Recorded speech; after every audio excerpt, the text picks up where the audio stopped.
first started teaching in the early 70s, teaching high school English to sophomores, I came home with a busload of multiple choice tests to correct. I had 175 students every day, so it's a lot of tests. Um, and I got home and my red pen that I kept at home didn't work. And the red pen that I thought I should bring home just in case from my desk at the school, I didn't bring home because I knew I had one at home.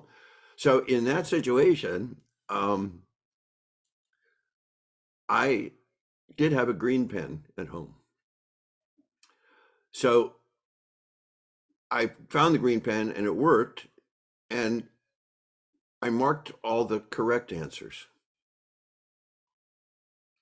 Now, I said to myself, this is going to take a lot longer. This is really stupid. But what I discovered is I enjoyed it a lot more. I got a lot more pleasure out of it. It was fun, God forbid. And when I brought their tests back, they freaked out. They loved it. That a teacher had marked all the correct answers instead of all the wrong answers. So at some point between then and now, it occurred to me that not bringing a red pen home was not a mistake because I did it consciously. It was like, I've got one at home and I was in a hurry. And so I call that a take. It's not a mistake. It's a decision I made. What I discovered where the mistake was assuming that marking wrong answers with a red pen was the better thing to do. So that for me is like, well, that's the mistake, because I didn't decide to do something out of whatever the reason was. It just happened. And that changed the way I thought about a whole bunch of stuff about teaching and learning and correct and wrong and mistakes and errors. And it also helped me to understand something about myself, and not blaming anybody. But there's something in baseball and tennis and even in golf, it's called an unforced error. It's when you screw up. It's your fault. Okay, you used the wrong club, or you didn't swing at a baseball you should have swung at.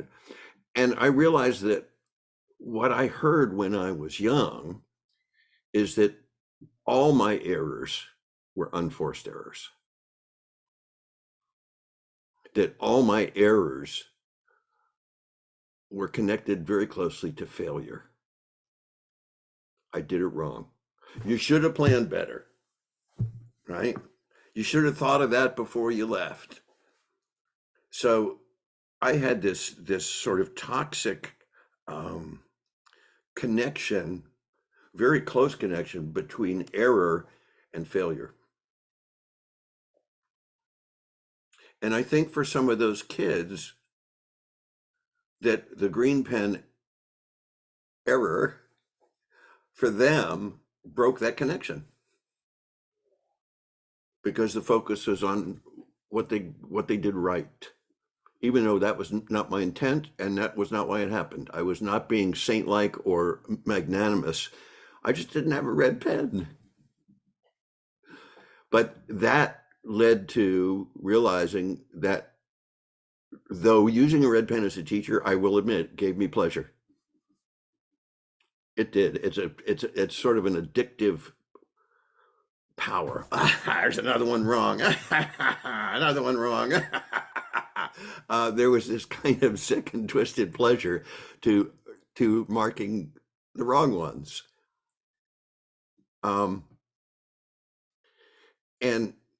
Jackson Browne, when he was a teenager, wrote a wonderful song called These Days. It's a really lovely song. And one of the lines in the song is, "Don't remind me of my failures. I have not forgotten them." And we know if Melissa Hughes was here, she would remind us that trauma sticks in our memories very strongly. And it is so easy to take a walk down our past and feel like our life has been nothing but errors and mistakes, because those imprint on our brain and they come to mind, and they often run to the front of the line, which is too bad. So I think that this mistake and error thing, there's a sort of a front end toxicity to it, a front end venom, and then there's the back end venom. Um, it's so easy to be afraid of making a mistake. It would be easy for me in this setting, in this venue, to, before I started, go, oh God, what if I screw up? Oh no, I must, I got to highlight that part, because if I forget it, that's really important, and I'm going to, and just to like come into this with that front loaded fear of mistake. And it's a terrible habit. And I think it's a very selfish habit, because then it's all about me. Then it's all about me. And in my work, how so often I see in the workplace that people are so afraid of making a mistake at work that they see that as, okay, I have two choices. I can either do nothing, because if I don't do anything, I can't do anything wrong. Or if I do something wrong, I run like hell and cover it up and don't let anybody find out. And it doesn't take a brilliant mind to realize how dysfunctional both of those things are in the workplace, but they're so prevalent. They just create so much lack of learning, lack of new ideas, um, people burning out, people anxious. They come to work anxious and they go home anxious because of that.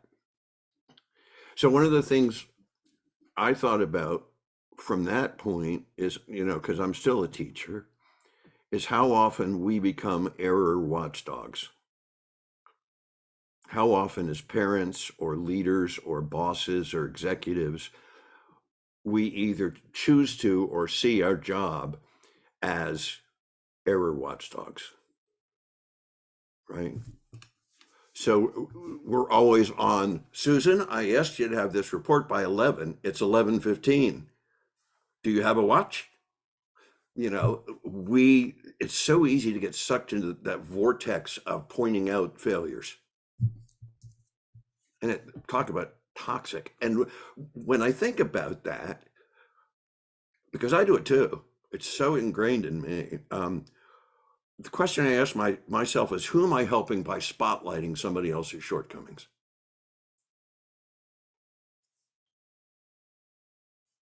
Nobody. Maybe my ego, but I'm really not helping anybody. So I have a quote, and I spent a good part of this morning trying to track it down. I have no idea where I got it. And I tried every phrase of meaning in this quote, and nothing came up that was actually attribution. So if you ever find the attribution, please let Dennis or myself know. And I think it's a heartbreaker. Here's the quote: I began to think that maybe it's better to let your dreams remain a fantasy. Why test them? Because then you lose everything. I felt I'd tested mine, and I was found wanting. I know. So here's some, I don't know, ideas. For me, is to separate mistakes and takes, because that's what mistake comes from. It means take, but not do it right. So I make a mistake when I don't realize how much ice there is on our porch and I slip. Now I could still take blame for that.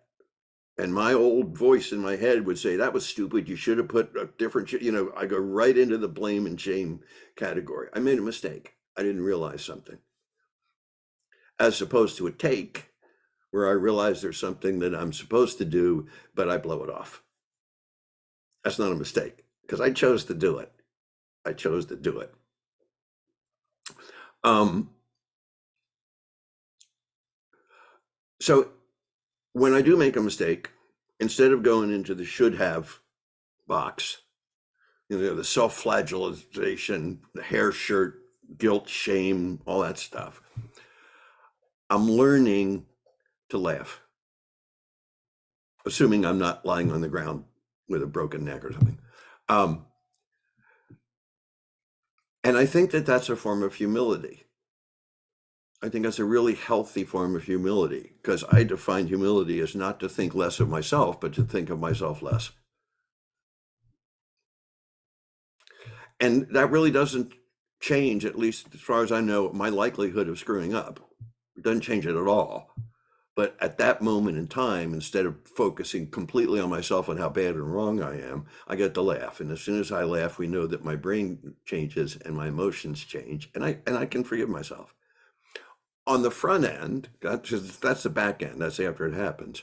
I try to act through appreciation. And I think appreciation is a demonstration of gratitude. So I can show gratitude for everything in my life by when I'm doing it or seeing it or working with it, is do it from a place of appreciation. Instead of, oh God, I gotta wash the fucking dishes again. No, no, no, no. I have dishes. I love my dishes. I'm gonna clean you up, guys.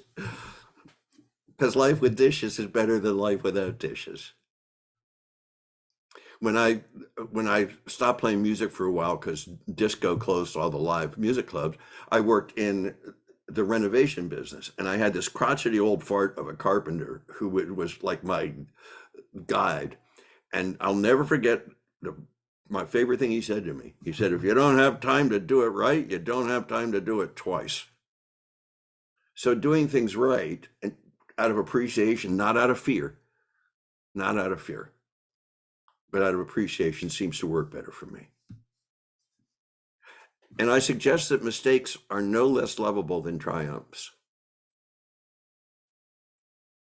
They're worthy of love because for me, I would learn so much from my mistakes. And triumphs for me are so fleeting. I mean, they're cool. It feels good. I'm glad to be here. This is like a little triumph is I get to do this. And that's fine. But if I couldn't log on, or it all went to hell, or I lost my notes and just blathered, which I may be doing anyhow, that's just as worthy of love. Because if we make performance the determiner of love, I think that's almost a fatal error. That's a terrible mistake. So Ben Zander, who's a really cool guy, he used to be the conductor of the Boston Philharmonic. He does a video and he says, when you make a mistake, here's what you do. You raise your eyebrows up, you throw your hands in the air, and you say, "How fascinating." So let's all try that once. You ready? Again, eyebrows have to go up, hands up in the air, smile. How fascinating. I mean, ain't that better? So I actually saw a person on the metro at the other end of the car do that. And I thought, he's seen Xander. He's seen Xander.